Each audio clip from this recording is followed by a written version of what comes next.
வணக்கம் உறவுகளே. கற்றாழை பயன்படுத்துறதுனால கிடைக்கிற நன்மைகள், பக்க விளைவுகளை இன்னைக்கு நாம தெரிஞ்சுக்க போறோம். கற்றாழை பொதுவா ஆற்றங்கரைகளிலும் சதுப்பு நிலங்களிலும் தோட்டங்களிலும் அதிகமா காணப்படுது. கற்றாழையில calcium, chlorine, sodium, potassium, manganese, vitamin A, vitamin B, vitamin B two, பாலிசாக்கரைடுகள் மற்றும் யூரிக் அமிலம் உள்ளிட்ட சத்துக்கள்லாம் நிறைஞ்சிருக்கு. கற்றாழையிலிருந்து எடுக்கப்படுற ஜெல் சருமத்தோட ஈரத்தன்மையை, அதாவது மாய்ஸ்சரைஸ் நல்லா பண்ணி கொடுக்குது. மேலும் அனைத்து தோல் தொடர்பான பிரச்சனைகளுக்கும் கற்றாழையை பயன்படுத்தலாம். பொலிவான சருமத்தை பெறவும் அடர்த்தியான கூந்தலுக்கும் கற்றாழையை உபயோகிக்கலாம்.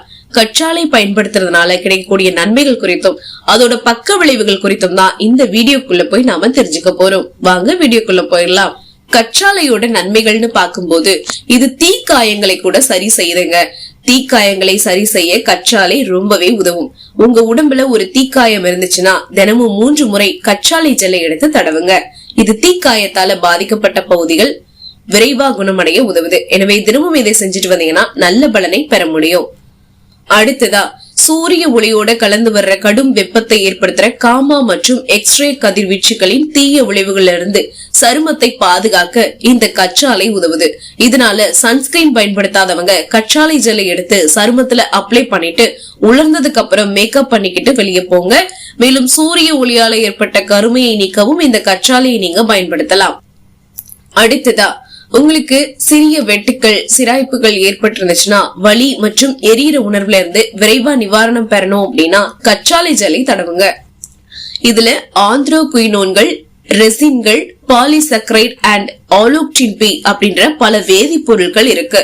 இதனால கற்றாழை ஜெல் காயங்களை உடனடியாக குணப்படுத்த உதவுது மற்றும் கனமான வடுக்களை கூட சரி செய்யக்கூடிய தன்மையை பெற்றிருக்கு. அடுத்ததாக, உங்க சருமத்தை நீரேற்றமா வச்சிருக்க கற்றாழை உதவுது. சோற்று கற்றாழையோட சாறுல நிறமேற்றிக்கான ஆந்த்ரோகுயினோன் மற்றும் குயினோன்கள் இருக்கு. இதனால கற்றாழை விரைவாக உறிஞ்சப்படுது. எனவே இது எண்ணெய் சருமத்திற்கு மிகவும் பயனுள்ளதாக இருக்கும். எனவே உங்கள் மாய்ஸ்சரைசருடன் கற்றாழை ஜெல்லை கலந்து உங்க சருமத்துல தடவுங்க. தொடர்ந்து இதை செஞ்சுட்டு வந்தீங்கன்னா உங்க சருமம் நீரேற்றமாகவும் பொலிவாகவும் காணப்படும். சரிங்க, இப்ப நாம இந்த கற்றாழையை பயன்படுத்துறதுனால ஏற்படக்கூடிய பக்க விளைவுகளை பார்த்திடலாம். கற்றாழை ஜெல் தோல் பிரச்சனைகளுக்கு நன்மை பயக்கும்னு நிரூபிக்கப்பட்டிருந்தாலும் முழுமையாக குணப்படுத்த முடியாது. ஆரம்பத்துல கற்றாழையை பயன்படுத்துற சிலருக்கும் எரியக்கூடிய உணர்வு ஏற்பட வாய்ப்பு இருக்கு. உங்க சருமத்துல கற்றாழை ஜெல்லை ரொம்ப நேரம் வச்சிருந்தீங்கன்னா அது சருமத்தை வறட்சியாக்க வாய்ப்பும் இருக்கு. எனவே கற்றாழை ஜெல்லை பயன்படுத்திய சில நிமிஷங்களுக்கு அப்புறமாவே சருமத்தை உலர விடாம தண்ணீர்ல வாஷ் பண்ணிடுங்க. சிலருக்கு கற்றாழை ஜெல் ஒத்துக்காம இருக்கும். இதனால அலர்ஜி ஏற்பட வாய்ப்புகள் இருக்கு. எனவே நீங்க கற்றாழை ஜெல் பயன்படுத்துறதுக்கு முன்னாடி ஒரு சின்ன பகுதியில சோதிச்சு எந்த ஒவ்வாமையும் ஏற்படாத பட்சத்துல உங்க முகத்துல தடவுங்க. எரியும் உணர்வு ஏற்பட்டா பயன்படுத்துறத தவிர்த்து விடுவது நல்லது.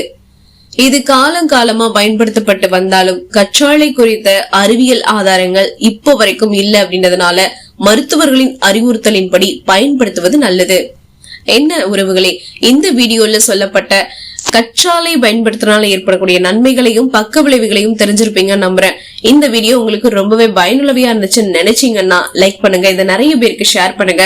மேலும் இந்த கற்றாழையை பயன்படுத்தி உங்களுக்கு என்னென்ன நன்மைகள் அண்ட் சைட் எஃபெக்ட்ஸ் ஏற்பட்டது அப்படிங்கறத மறக்காம கமெண்ட் பாக்ஸ்ல பகிர்ந்துக்கோங்க. இந்த மாதிரியான ஒவ்வொரு பொருளுடைய பயன்களை பத்தி நீங்க தெரிஞ்சுக்கணும்னு நினைச்சீங்கன்னா நம்ம சேனலுக்கு சப்ஸ்கிரைப் பண்ணி சப்போர்ட் பண்ணுங்க. மீண்டும் சந்திக்கலாம் நம்மளுடைய அடுத்த வீடியோவை. அதுவரை நன்றி, வணக்கம்.